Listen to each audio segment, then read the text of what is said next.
மேல்நீதிமன்ற நீதிபதி சங்க 50 ஆண்டு கால வரலாற்றில் LOLC தங்கக்கடன் குவிக் டாப் அப், தங்கக்கடன் டிஜிட்டல் ஆகிறது. ஒரே ஒரு தமிழன் ஏகமனதாக தலைவராக நியமனம் செய்யப்பட்டேன். 2024 ஆண்டு 50வது ஆண்டுகால பொன்முலா மேல் நீதிமன்றம் விழா நடந்தது. அந்த பொன்முலா என்னுடைய தலைமையில் கொழும்பு மாநகரில் நடைபெற்றது.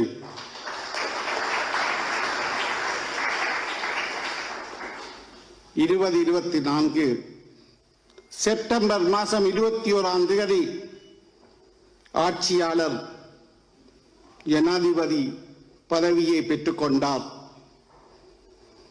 கடிதம் எழுதினேன், உரிமையுடன் கடிதம் எழுதினேன்.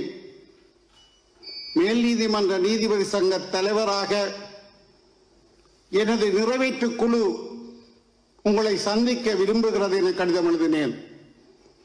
மதிப்பளித்தார்.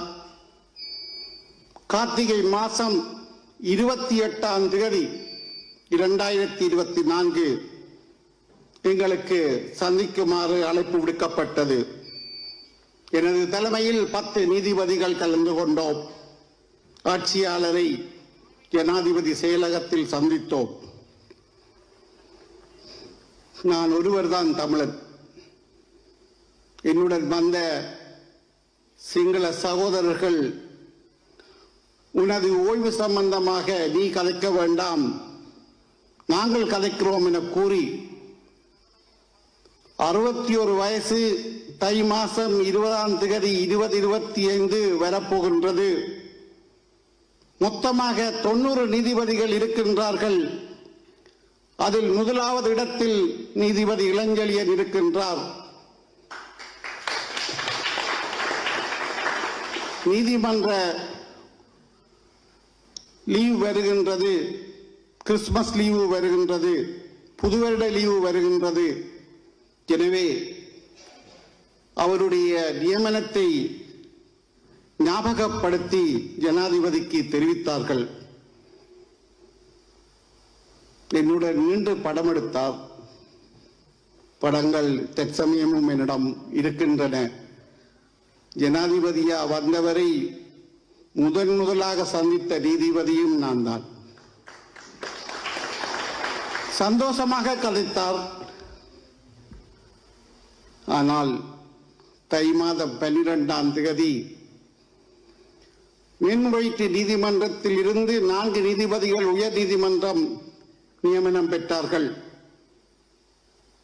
4 வெற்றிடம் மேல்முறையீட்டு நீதிமன்றில் நான் முதலாவது மேல் நீதிமன்ற நீதிபதியாக இருக்கின்றேன். 8 நாட்கள் தான் இருக்கின்றன. 61 வயது முடிவடைவதற்குள் பதவியுயர்வு வழங்கப்பட வேண்டும். அதான் சட்டம். 8 நாட்கள், 12ஆம் தேதி வெற்றிடம், 20ஆம் தேதி தை மாதம் என்னுடைய ஓய்வு, என்னுடைய கஷ்டகாலம்.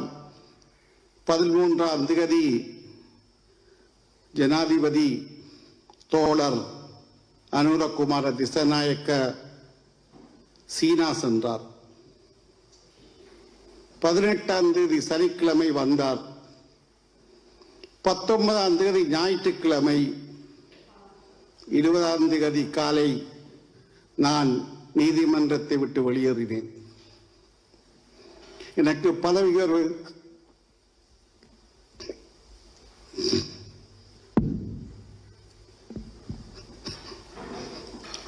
தந்திருந்தால்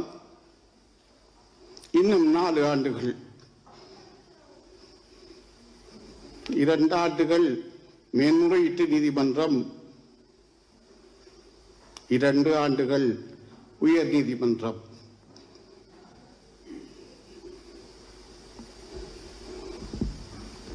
டெஸ்டினி என்று சொன்னார்கள், தலை விதி என்றார்கள்.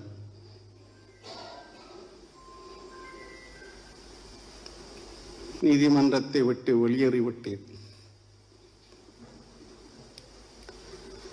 4 கடிதங்கள் எழுதினேன். நான் விரும்பி ஓய்வு பெறவில்லை, கட்டாயப்படுத்தி ஓய்வு பெறப்பட்டேன் என 4 கடிதத்துக்கும் எனக்கு பதில் கிடைக்கவில்லை. ஆனால் நான் ஜனாதிபதி நல்லவர், நான் நீதிபதி, யாரையும் குறை சொல்லக்கூடாது. குறை சொல்லும் இடத்தில் நானும் இல்லை. அவர் ஏன் தரவில்லை, எங்கே தவறு நடந்தது, ஏன் நிவர்த்தி செய்யப்படவில்லை, இன்று கூட அது நிவர்த்தி செய்யப்படலாம், அந்த சிந்தனையும் இல்லை. அது சம்பந்தமாக நான் பின்னுக்கு தெரியவும் இல்லை. ஏனெனில் என்னுடைய நீதிமன்ற பதிவாளர் தான் கஜரூபன் இங்கே பேசினார்.